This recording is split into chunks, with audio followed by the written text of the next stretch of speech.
আদ-দীনু ইউসরুন। নবী সাল্লাল্লাহু আলাইহি ওয়াসাল্লাম বলেন দ্বীন সহজ। আল্লাহ কোরআনে বলছেন ওয়ালাকাদ ইয়াসসারনাল কুরআনা লিযিকর। আমি বান্দা কোরআনুল কারীমকে শিখার জন্য, বুঝার জন্য আমি সহজ করে দিয়েছি। ফাহাল মিন মুদ্দাকির, কে আছো এর থেকে উপদেশ গ্রহণ করবে?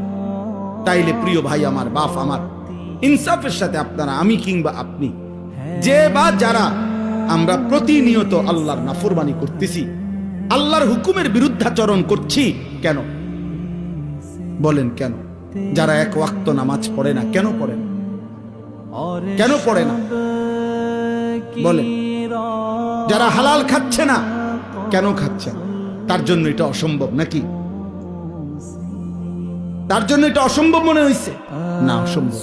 বরং এই মূল বিষয় হলো এটা, আখিরাতকে ভুলে গেছে, আল্লাহকে ভুলে